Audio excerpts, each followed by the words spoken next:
What's up, everybody? Welcome back to the Nerdy Mark channel. I'm Sid the Nerdy Mark, and today I have your review for Raw and Smackdown. Now, before we get into this review, a couple of announcements. First things first, my new series that I'm going to post on this channel will be going live this weekend, and I don't know exactly when this weekend, but it is this weekend.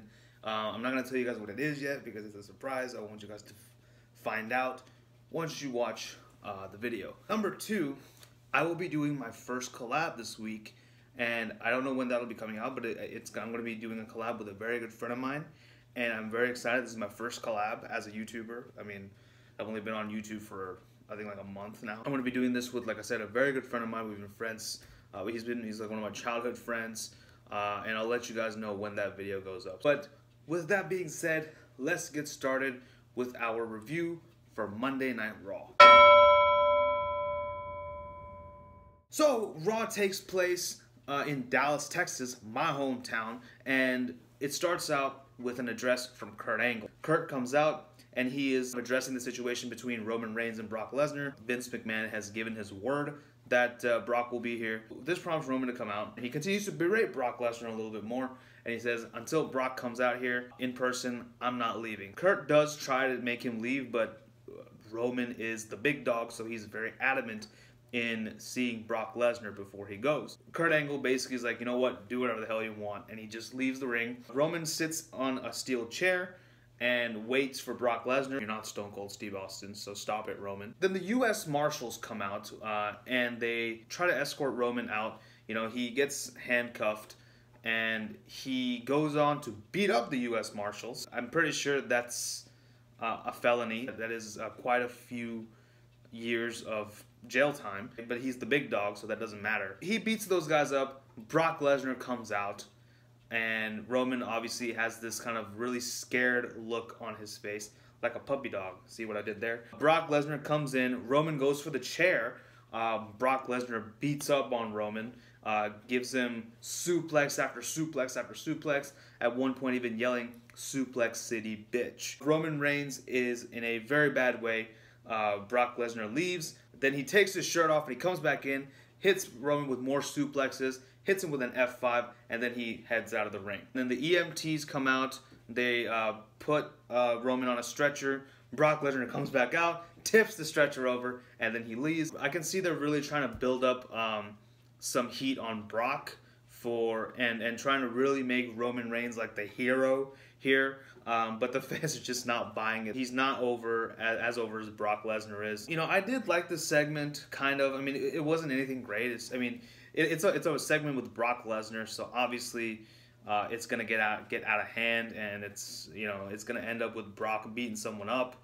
In this case, Roman, making Brock look very strong for Roman Reigns when he finally takes the title off of Brock Lesnar. We then cut to Alexa Bliss and Mickie James in the ring. Alexa Bliss basically reiterating what she said from last week, that Nia Jax is nothing compared to her. I mean, and that she was using Nia for her own personal gain, and that, no one likes her, no one respects her. I mean, she's like, look at her and look at me. We could never be friends. I was pretending to be her friend. Ha ha ha. And then she, of course, says it's a 300-pound weight lifted off my shoulders. So, more fat jokes.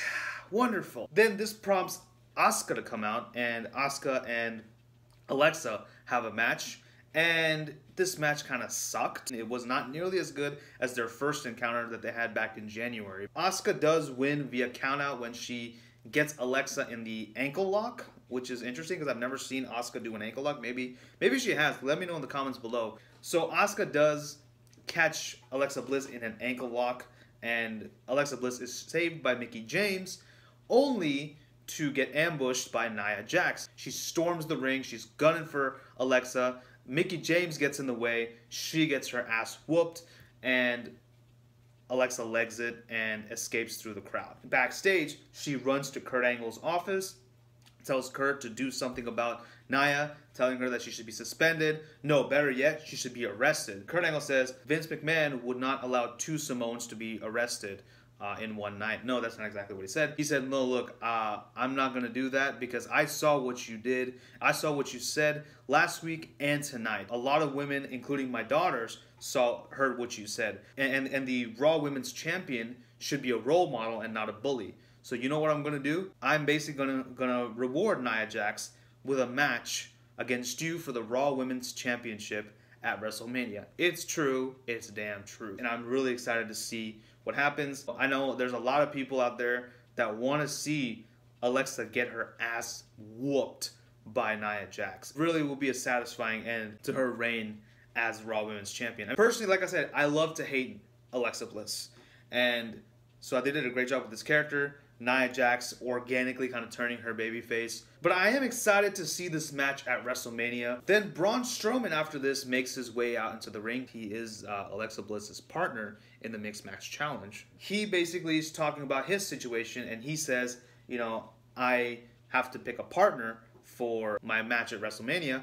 This prompts Sheamus and Cesaro to come out. And Sheamus and Cesaro are like, look, we don't care what you are and we don't care who your partner is. We're still going to beat you. Cesaro goes ahead and says, look, a tag team partner, it takes years of chemistry to be very effective as a tag team. You got to fly in the same flights together, work out together, eat together, sleep together. This, of course, prompts a very interesting reaction from the WWE Universe and Braun Strowman, which I loved his reaction because he was smiling. He's like, oh, you too? Cesaro corrects himself. He's like, oh, grow up. We're all adults here. I'm at room together. Strowman then says, he's like, listen, I have to find a partner, but you know what? Tonight, I get to face one of you. And it looks like Sheamus is going to be the one to face Braun, but he then volunteers Cesaro in a very interesting way. And this was actually a really good match. Obviously, Cesaro is no match for Braun's power, but he does his damnedest. Is that how you say it? Damnedest? Anyway, I loved one spot where Cesaro does a kind of a slingshot corkscrew uppercut. That looked amazing. I love that. One running power slam later, Braun Strowman does win. So we still don't know who Braun's partner is going to be. I have a couple of ideas. I think there are some really good ideas. I think, honestly, Neville would be a good partner, or returning Neville if, you know, everything is good between him and WWE. Because, you know, before he left, you know, Braun and Neville kept on crossing paths a couple of times. And so it looked like, you know, they were going to build something, kind of a relationship between them, like a tag team relationship between them.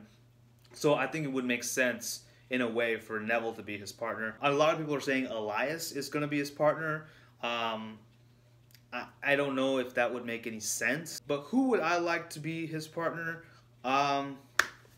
I'll talk about it in my WrestleMania predictions. Up next, the Revival versus Titus Worldwide collide in a match. The Revival make quick work of Titus Worldwide, despite statistician Dana Brooks' statistics that there's a 64% chance of the Titus brand winning if the arena is named after a mobile carrier, which makes no sense because they're in the American Airlines Center. That's why Titus Worldwide lost. Revival win, and then they announced that they will be in the Andre the Giant Battle Royale and Andre the Giant Memorial Battle Royale.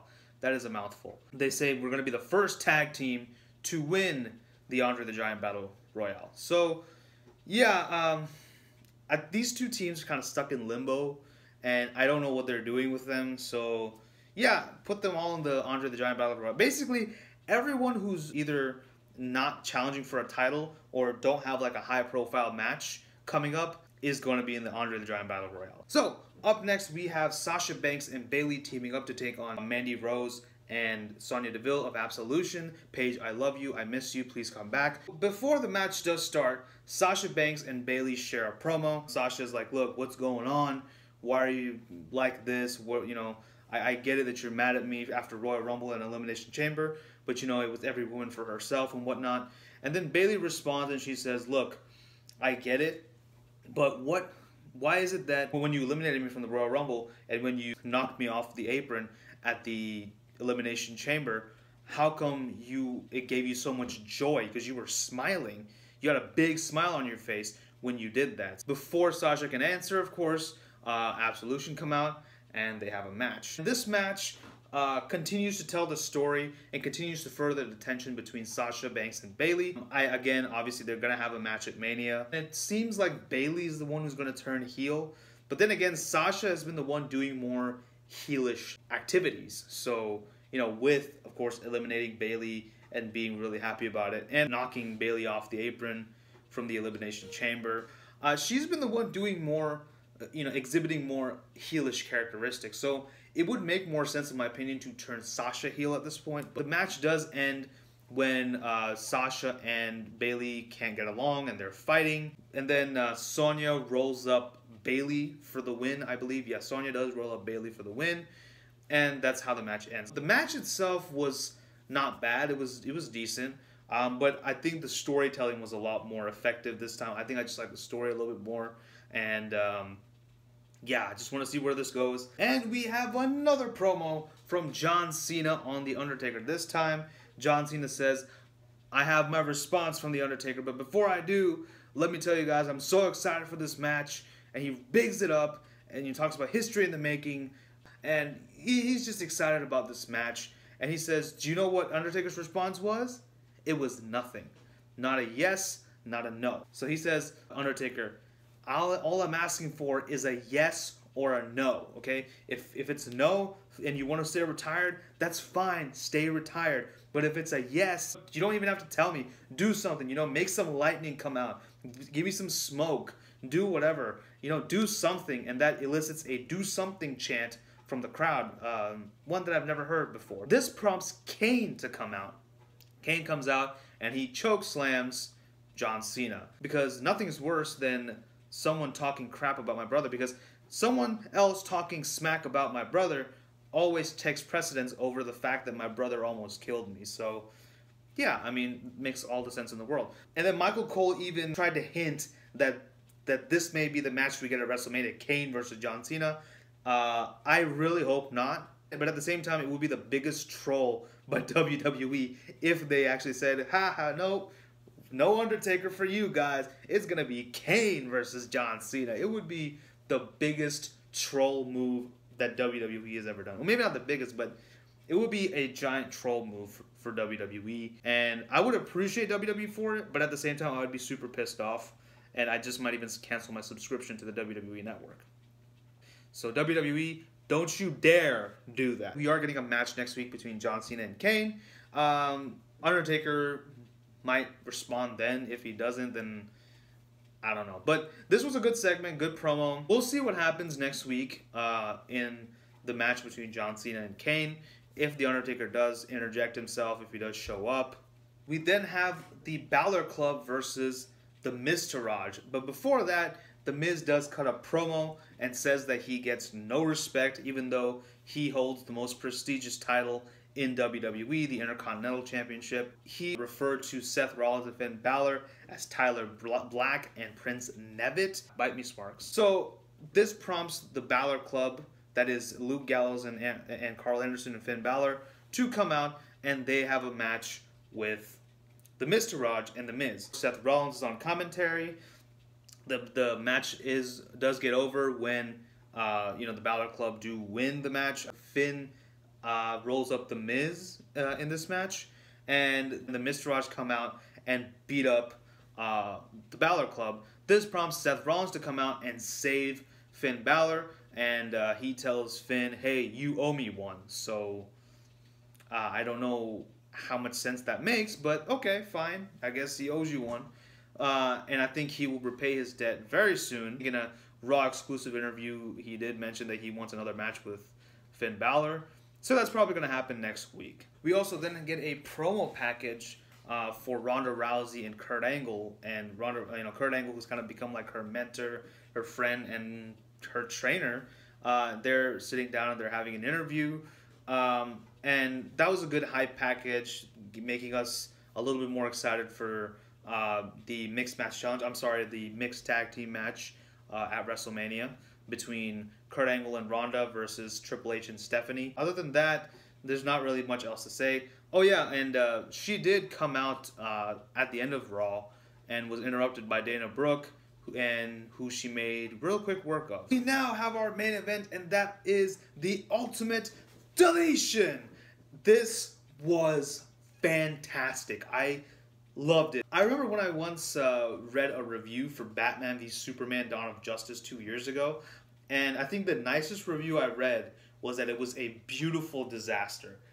This Ultimate Deletion is a beautiful disaster, and this is not in a bad way. This is in a very good way. I was a huge fan of Matt Hardy when he went broken back in Impact Wrestling. When WWE did the House of Horrors match, that was, in a way, a kind of response to Total Nonstop Deletion, a very bad response to Total Nonstop Deletion. But you know what? WWE, you've redeemed yourselves with the Ultimate Deletion. This was an amazing, catastrophic event, and it was good stuff. Some couple of spots I want to talk about.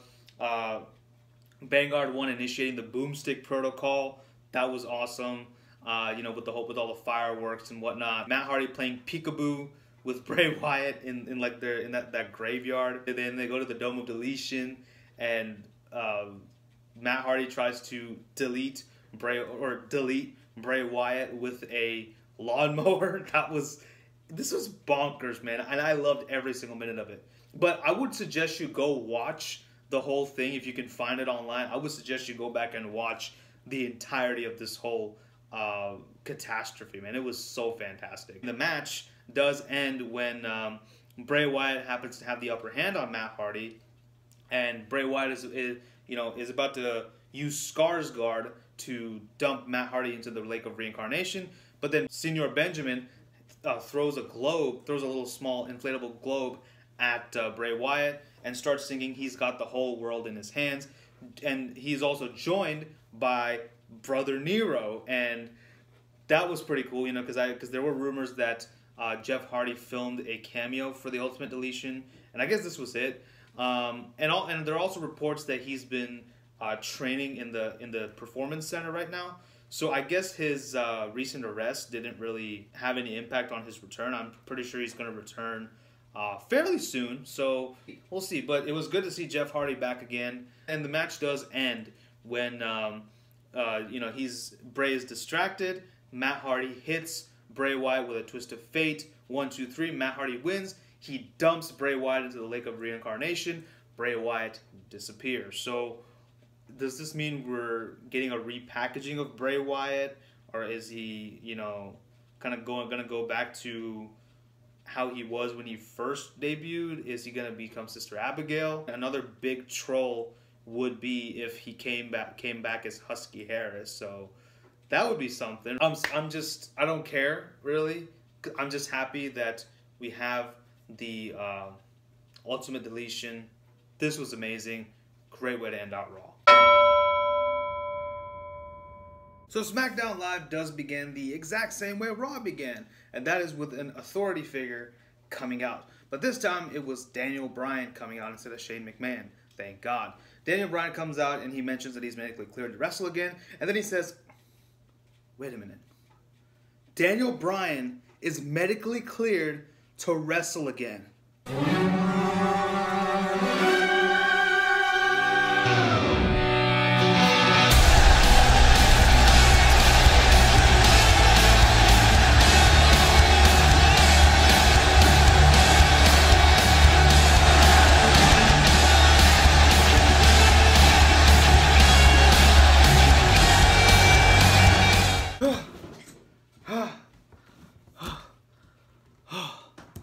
That's my cardio for the day. Yes, ladies and gentlemen, Daniel Bryan is back. He is cleared to wrestle once again. This is what he wanted to do for a long time. 2 years after he was forced to retire. 2 years after multiple concussions hindered his wrestling career. What we never thought would happen has happened. He has come back to wrestle again. He is ready. He's geared up. He's ready to go. He's giving a very emphatic promo, talking about his journey to recovery and talking about you fight for your goals and your goals will fight for you. Who says you don't learn anything from wrestling? This was a great promo. I really enjoyed it. Nothing else to say. We go backstage. He's greeted by Dolph Ziggler, who congratulates him.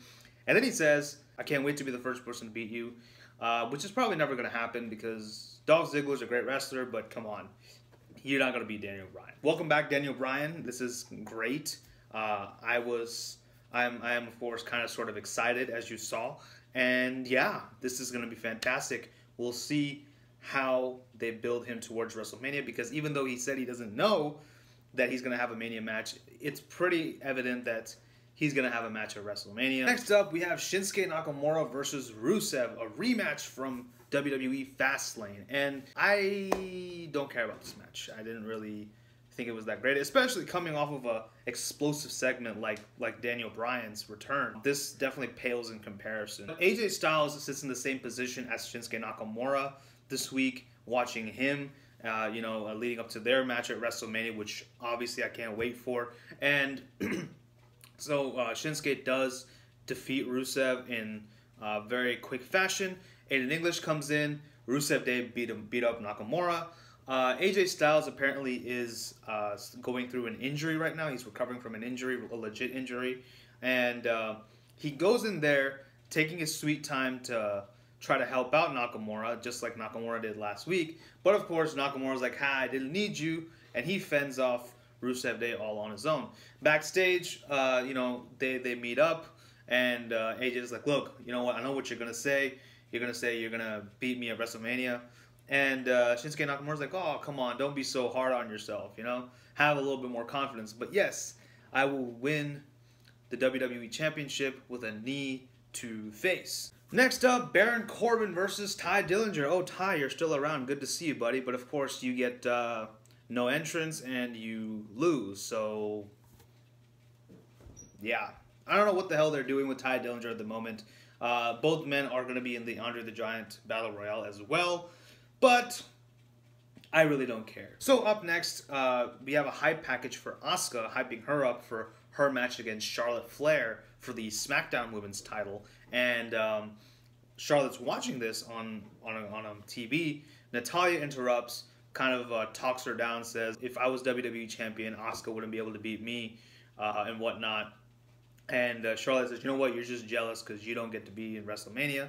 And you know what? You may not be able to be in WrestleMania, but you know what? You and I can have a match tonight." And later on, they have that match. Natalya versus Charlotte. They know each other like the back of their hands. This was a great match. I really, really enjoyed this a lot. The match does end when Carmella comes in, and it looks like she's going to cash in her Money in the Bank contract and make this officially a title match. But she eats a big boot from Charlotte, which, because of the distraction, Natalya can pick up the win. So that's how the match ends. Really telling that story that, she's worried about Asuka. There is a huge target on her back right now because she is SmackDown Women's Champion. Up next, Jimmy and Jey Uso make their way into the ring. Jey Uso still banged up because of the Bludgeon Brothers assaulting them at Fastlane. So they cut a promo on the Bludgeon Brothers. And then Jimmy Uso is getting ready to take on Harper. So they have a really good match, very competitive match. At the end, of course, Harper does win with a discus clothesline discus elbow onto Jimmy Uso. And yeah, this was a good match. I liked it. If Bludgeon Brothers don't win the SmackDown tag team titles after this, I will be very angry. All right, next up, we have a promo from my most favorite person on SmackDown Live. Jinder Mahal cuts a promo along with Sunil Singh. He is talking about how everyone is a hypocrite and no one respects him, and he deserves respect because instead he could be going out in Bollywood and acting in movies because he's so good looking and he has a great physique, but instead he chooses to be here, and that we should all be grateful. And he brought glory to the WWE Championship. No, not really. And then Bobby Roode comes out. He says some stuff. Randy Orton, who finally decided to shave, comes out, says some stuff. He says that without Sunil Singh, you would lose. Jinder then throws Sunil into Bobby Roode and Randy Orton, who beat him up for a little bit, and then that's kind of how the segment ends. And it is, of course, announced that for the United States title, we have Jinder Mahal versus Bobby Roode, the United States champion, Jinder Mahal versus Bobby Roode versus Randy Orton, the United States champion. I messed up there because this is how much I care about this segment. This is how much I care about this whole thing, this whole picture. I just just don't care anymore. But yeah, so they're gonna have a triple threat match at WrestleMania for the United States title, and I gotta commend SmackDown Live on its originality. I mean, this is fantastic. It's really original, really unique, never before seen match, triple threat match. The mid card belt, obviously on SmackDown, never before seen before. You know, we're not seeing that even on Raw. Oh, never mind. Next up, Becky Lynch and Naomi team up to take on Liv Morgan and Sarah Logan. Long story short, Liv Morgan and Sarah Logan lose to Becky Lynch and Naomi. Okay. Yeah. That's how I feel about this whole thing. Then we move on to our final segment. Daniel Bryan comes back out. Literally the light in this whole show right now. He comes out and he brings out Sami Zayn and Kevin Owens, who come out beaming with smiles. They're so happy that their friend of 15 years is back doing what he loves to do. They go out and congratulate him. And he says, of course, thanks guys, but you know, this is not what I called you out here for. He talks about the situation with Shane McMahon. Shane McMahon obviously was beaten up by Kevin Owens and Sami last week. Daniel Bryan's like, why would you do this? He left SmackDown Live, which is exactly what you wanted, and he gave you guys a match at WrestleMania. Can you imagine 10 years ago, if someone said you two were going to be fighting at WrestleMania, what would your reaction be? Sami Zayn's like, you know, but he kind of sort of deserved it, didn't he? And this prompts Daniel Bryan to fire the two of them. They turn around to go, but then Kevin and Sami start beating up on Daniel Bryan. Daniel Bryan gets some offense in. It was great to see him actually, you know, doing some action for a little bit, you know, getting huge babyface pops, huge yes chants. You know, he does, you know, the running drop kick to both Sami and Kevin.